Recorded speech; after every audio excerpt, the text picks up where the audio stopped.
In the last 10 years, the government has invested heavily in reskilling and upscaling the IT knowledge within the public service.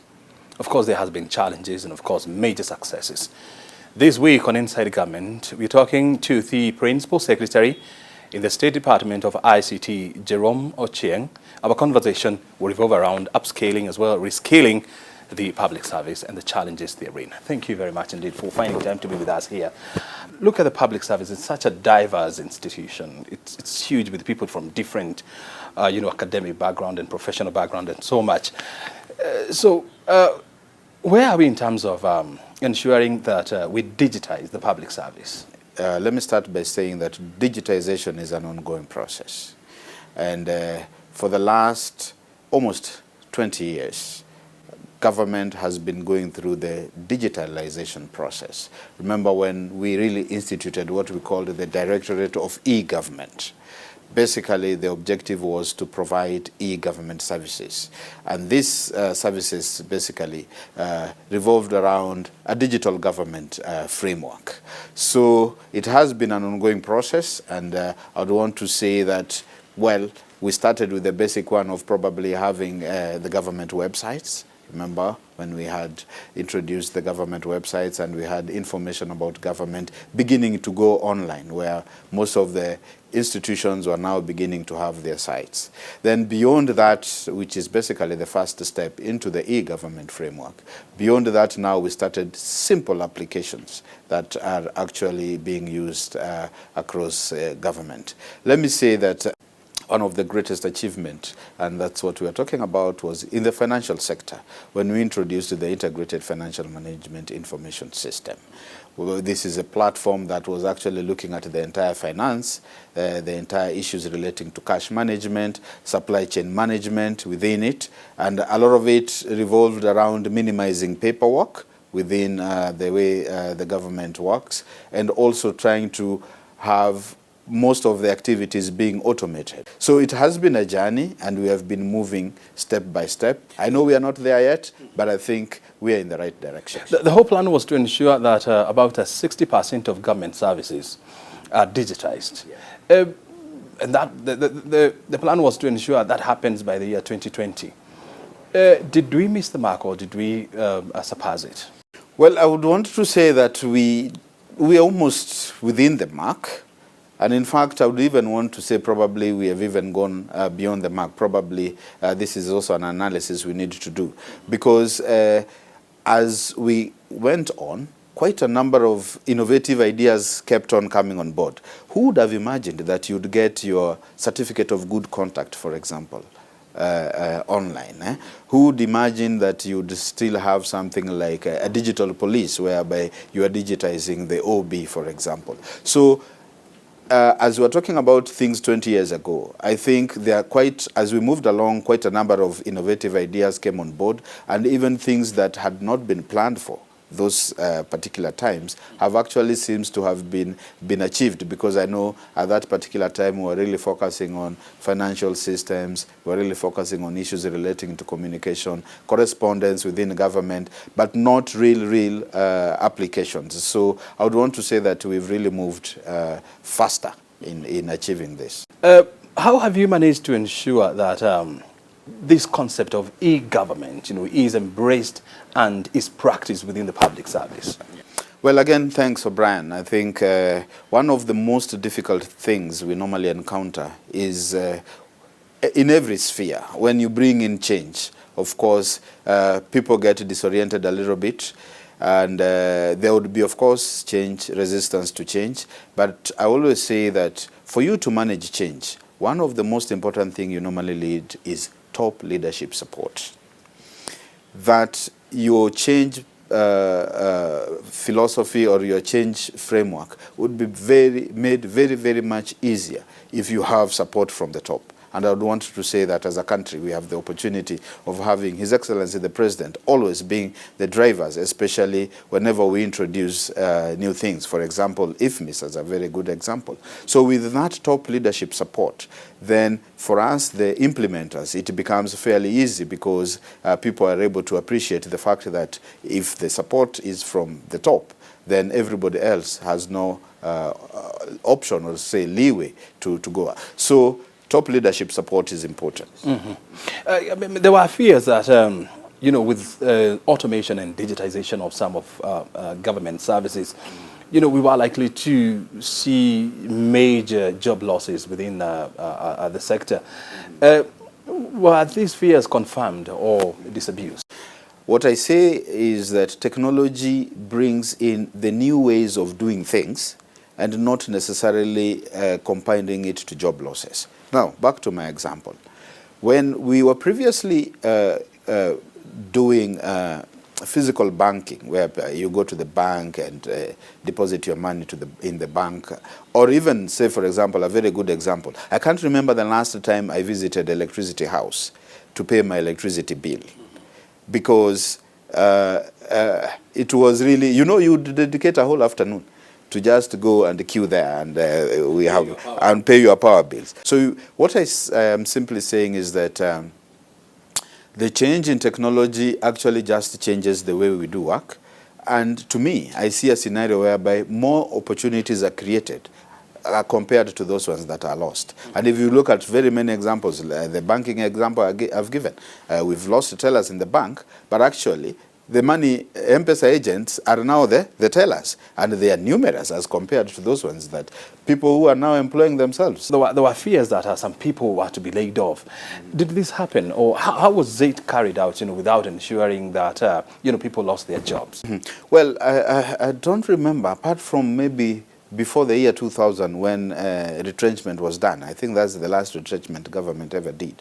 Is it 97, 98? I remember around that period. But beyond that, and that was not because of, I mean, that was, the reasons were different. There were other reasons. But that was not because of technology. But when we really introduced technology per se, after the year 2000, when the e-government was instituted and things like that, what really happened is that there was a deliberate effort to train and retrain civil servants in the way of doing new businesses. So, and we were very clear that whenever we were crafting a contract, say for example, to introduce a new system, training, knowledge transfer was always a component of that.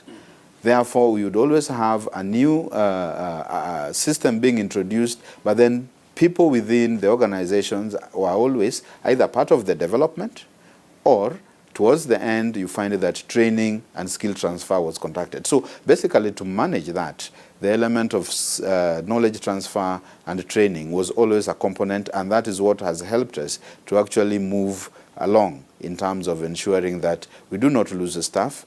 Staff are always retrained, and then they're also, I mean, they're always able to get to the new ways of doing business. Okay. You see, the whole importance or the whole essence of introducing technology in a system is to ensure, number one, there is efficiency, then you are fast, and then to reduce by as much margin as possible, you know, human interaction within the value chain. So in a situation whereby you have one task being handled by 5 people, you end up having one assignment through ICT, you know, being done by 1 or 2 people. So how did you afford to do things, you know, without making some people redundant? By using technology, you actually create efficiency where things are being done faster and in a more efficient way. But then now, what that does is that now you end up increasing the number of your clients. People who would otherwise have stayed home and say, getting a title from that place takes me a whole year, so I would rather not go. But then if people get convinced that actually you can actually get your service within 3 days, then you still find more people coming. I'll tell you, if you stand outside here now, our Huduma Center here, the queue is long.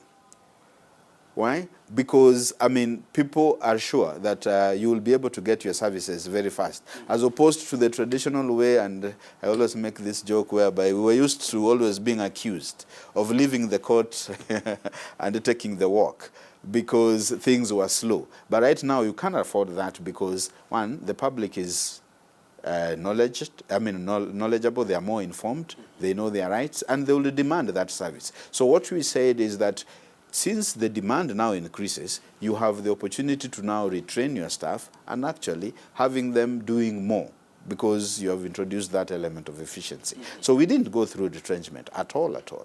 Yeah. And of course, one would say that, there were also opportunities that were created, through the digitization of government services. Right. And a very good example would be the Huduma centers, You have Huduma centers in all of the 47 counties. Yeah. The last time I checked, there used to be 122. The Huduma centers? Yes. We now, the 47 counties, each one of them has an Huduma center. We have a total of 52 Huduma centers. 52 Huduma centers. And these Huduma centers are now manned by people. Correct. So what would you say has been the impact of government digitization of the public service? Well, the impact of government digitization is really efficiency, that you find efficiency in service delivery, that you find yourself, and also that element of convenience. And I normally like giving this example. Previously, you would get worried if your driving license expires on a Friday, because you have to wait for Monday, which means Saturday and Sunday you cannot drive. Today, you will renew your driving license on a Sunday, seated at the comfort of your house. Likewise, insurance. You simply talk to your insurance people. The issue, the way you would panic, and I always make this joke, it's the day your insurance expires is when you are most likely to cause an accident or get an accident. But then now, that kind of fear. So what I'm saying is that we have brought in efficiency in service delivery and actually comfort in terms of people getting services, and they're able to have access to government services wherever you are, whenever you are, at whatever time of the day or night, because of the issues of digitization. And I was going through the Kenya National Bureau of Statistics data, whereby they would say that the ICT sector, contribution to Kenya's GDP is about 8.5%. Right. Can we do better than that? Oh, yeah, sure.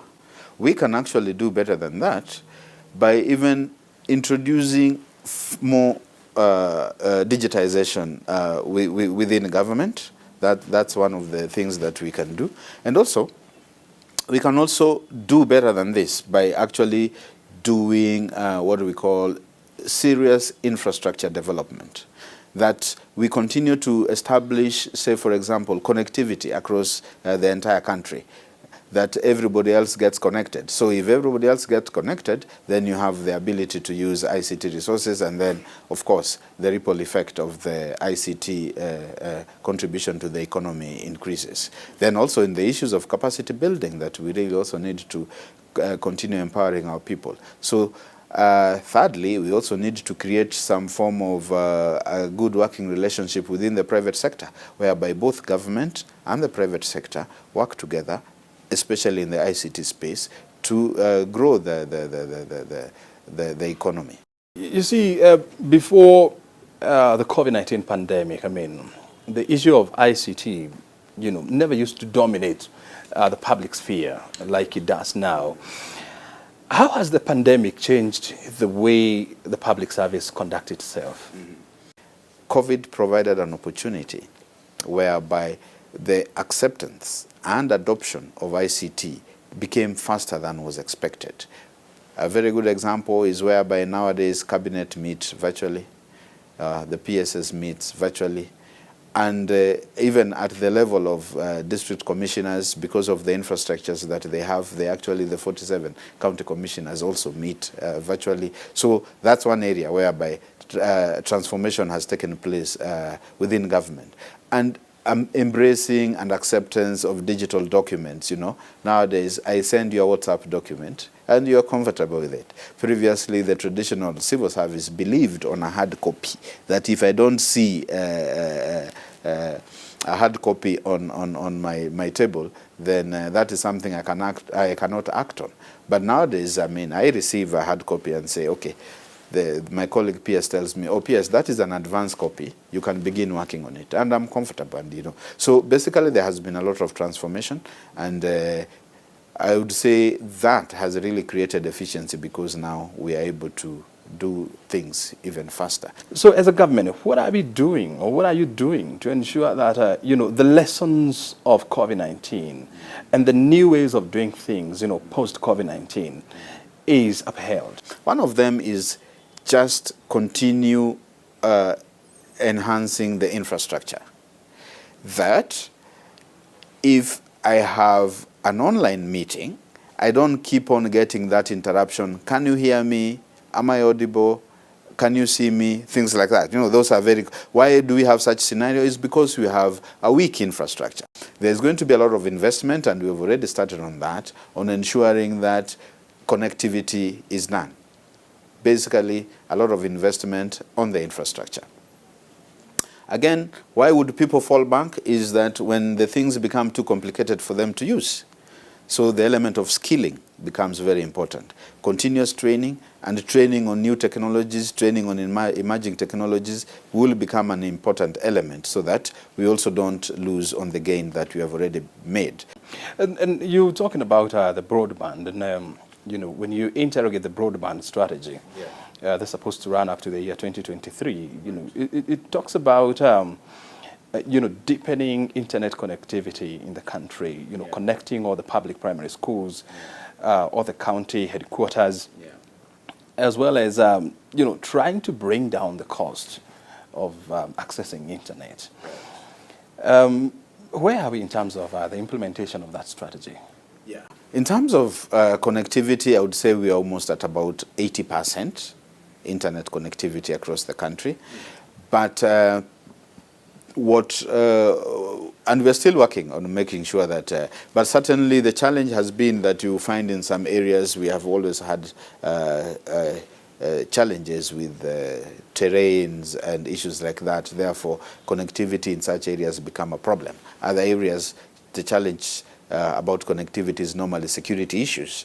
We have places whereby our masts are normally brought down almost every other time we put them up. So we have those few challenges that, but then our objective is making sure that, and we have quite a number of programs that we are running together with the Communication Authority and also the mobile network operators to make sure that we have a very high internet coverage. And like I said, those challenges of security and all that are things that we are trying to address. What percentage of public schools would you say have now been connected to the national broadband? Well, maybe they're fairly low. I would say maybe about close to between 5 and 10%. And when President Uhuru Kenyatta launched the loan balloon, in the year 2020, Correct. I mean, that was seen as a panacea, to these challenges. What became of that project? Well, we were lucky to have been selected as one of the countries that was being used for the pilot. And this was a Google project by one of their agents called Alphabet.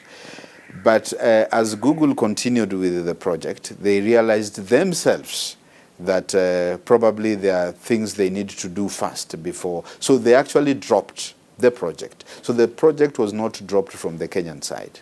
It was dropped from the original initiator of the program, and we had just been identified as a pilot. So to answer your question, yes, it fell off because it fell off from the mother. And, as a government, I mean, bearing in mind that, Google is not the only vendor in the market, offering balloon services.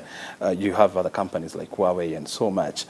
As a country, is that something that probably maybe we thought or we are thinking of pursuing, in the long term?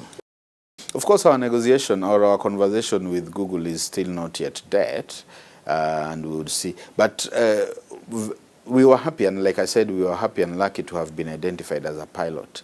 But note the high cost of maintenance of the balloons and all that is not what we were not ready to get into because of the cost. Because at first we had just been identified as a pilot, and we were very lucky to say that we would take the benefit of being the pilot and take advantage of that because we were not paying any fee. But I know if we really get into the mathematics of how much that would require, it's something that would really require a long-term plan and also heavy financial investment. Mm-hmm. This week, Kenya welcomed the fourth undersea cable. And what will be the impact of this? Actually, it's the sixth. The sixth, actually, sorry. Well, the piece, it's called the Pakistan East, piece is Pakistan East African Connecting Europe, piece. So that's the sixth cable. And actually, we are very lucky as a country that we have 6 cables landing our place. The impact of this is, one, faster connectivity. Secondly, we have an opportunity of, I always tell people that when we talk about redundancy in ICT is a good thing, as opposed to the general term. When somebody tells you are redundant, it means you're not worth the value. But actually redundancy, by redundancy we mean if any one of those cables is cut, then we have an opportunity to reroute our traffic. Therefore, we are talking about almost 99.9% internet availability. And also, once we have multiple cables, then you can negotiate on the costs, more specifically that one relating to interconnect, when you're moving from one cable to another one.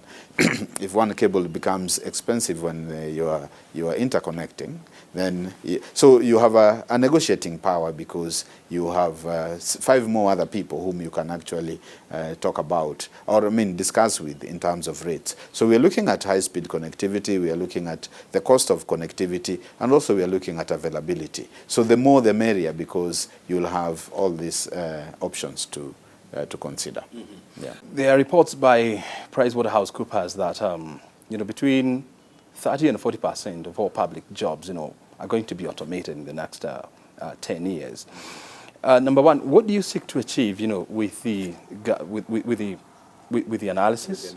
Yeah. And number two, what percentage of public jobs will be automated as we move forward? Mm-hmm. Very good. Our skill gap analysis is key to us in terms of, one, we have what we are calling our digital economy strategy. And one of the components or the pillars of the digital economy strategy is the skills development. That as we do all these things that are pertained to digital economy, we must have the requisite skills to either manage, maintain, whatever solutions we will be providing within government. So skills provision is very important. As we come to the end of this interview, with the digitization process and the adoption of ICT, the issues of security comes into play, and the government has been a target of cyber criminals in the past. What are we doing to stonewall against such incidences?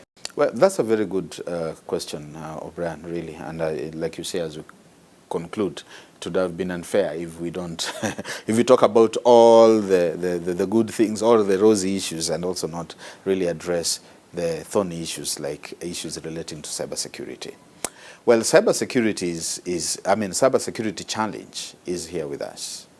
And quite a number of things that can be done. From the technology point of view, of course, you have solutions that actually can help minimize that. But of course, they are not 100%. But within our own system, we also have what we have introduced as the Computer Incidents Reporting Center, our KESAT, Kenya SAT, Computer Incidents Reporting.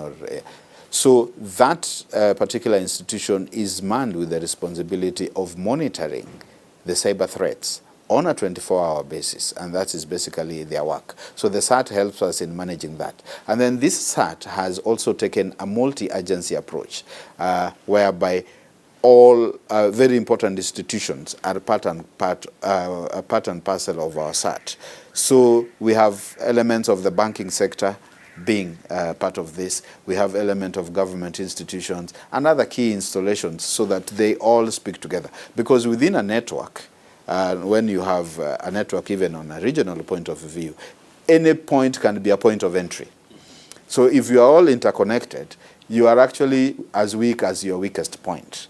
Therefore, that is why we have still to approach this multi-agency approach, whereby every other sector is brought on board, and they are all able to work together, be it monitoring at the the banking sector, being monitoring at the security point of view, and even monitoring just as government. So I would want to say that quite a number of things. Of course, apart from the technology where you have your firewalls and all that technology, intrusion prevention being done, but you have a whole body that is actually looking at these issues of cybersecurity and also taking it seriously. And apart from that, you're aware, you know, with the legislations, we already have the Computer Misuse and Cybercrime Act. Again, with the legislations, you kind of now help to deter this because, of course, people know that whenever you do this, there is also a repercussion. I mean, there is also an action that can be taken against you based on an existing law.